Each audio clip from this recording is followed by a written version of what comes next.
Good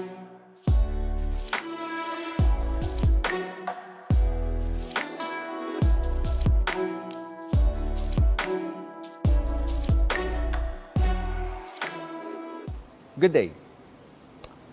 Have you ever asked yourself, why is it that your needs through your career changes? Meaning, when you start your career at 25, let's say out of university, you would be more dynamic, more active, you change a lot of jobs, you quit easily, you don't consider thoughtfully any of your decisions.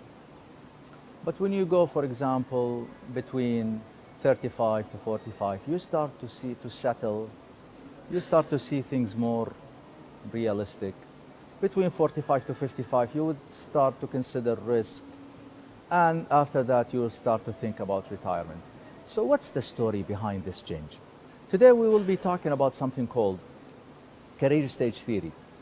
Super has introduced this concept. And he suggested in this concept, career goes through 4 phases.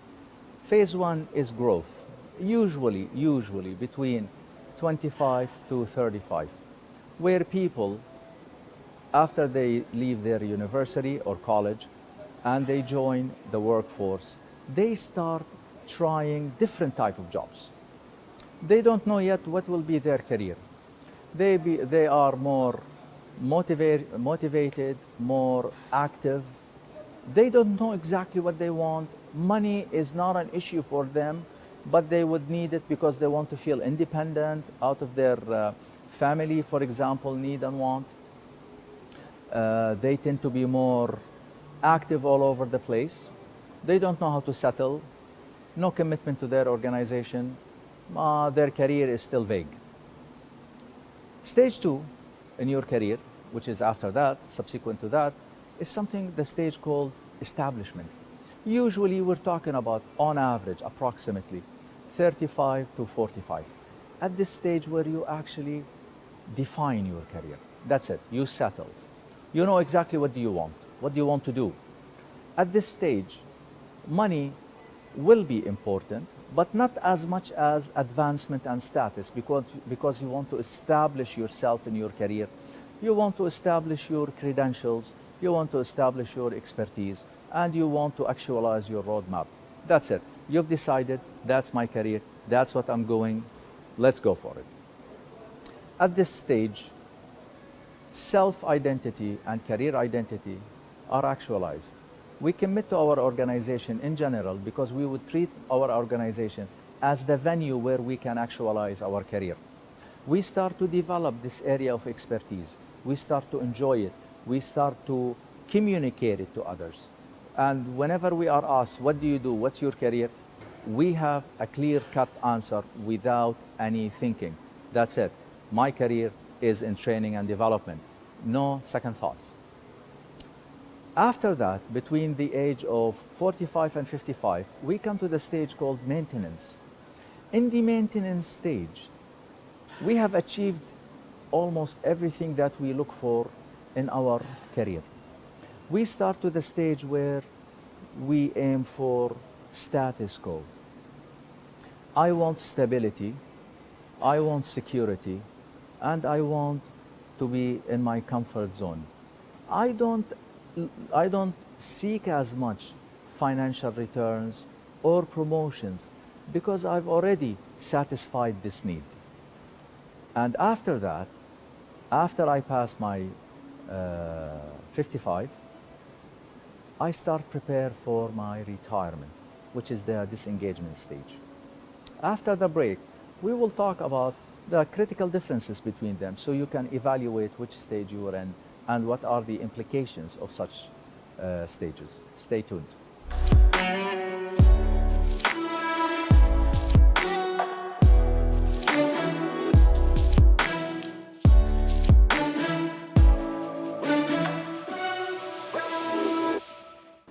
Welcome back.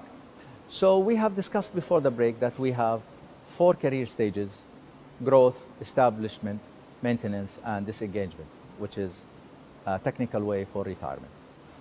Now, what are the critical differences between them?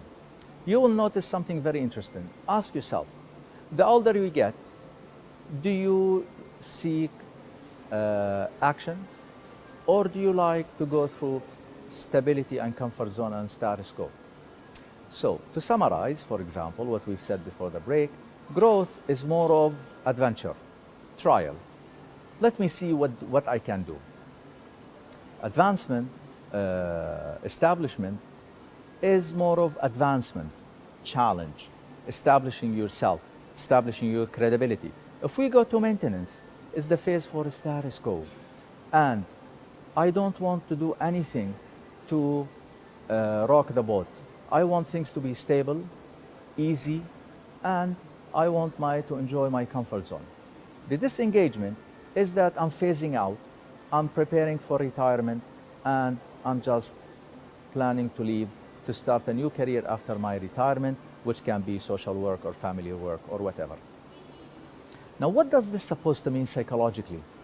Psychologically, this is supposed to mean that we as a human being, one, our needs and wants are dynamic, not fixed. A need is something that I must have for whatever reason. A want is something I would love to have. So those two are dynamic. They're not fixed, they're not static. Two, our goal and objectives in each phase of our career is different. So for example, when I start my career, maybe I'm not married yet, or maybe I'm newly married. So I need financial resources to support my family. Then with time, I need financial resources to support my kids' education. So in phase one of my career, I need financial resources to support my family to live. In phase two, I need to get promotion to increase my financial resources in order to support the requirement of my family of education and housing and other related expenses. Now let's go to the phase three. Psychologically speaking, this is the phase where we need to feel that we have achieved what we want. And we start telling ourselves, let's enjoy the ride. This is where the stage you have accumulated your experience. People start asking you, what do you think about this? Can you help us with that? You become the reference point in your organization. With age, people will trust your wisdom, and people will try to ask you, to consult you, because there is no right or wrong. They want to listen. How did you do it? How did you do it successful? Why did you fail? Teach us your experience. Relay your wisdom. Now, one last issue is the disengagement stage, which is the preparation for retirement. There is a misconception, regretfully, that most people think retired people are expired. That's not true at all. That's totally wrong. Retirement means your career in your current employment has ended, but you're ready to start a new journey. Now, in this new journey, you can always relay your life experience collectively, where people can learn from it. So maybe it's a time to write a book, talk in seminars and conferences. I sincerely hope this will help you diagnose your career cycle adequately so you know exactly in which phase you're in and how to psychologically adapt to it. Good luck.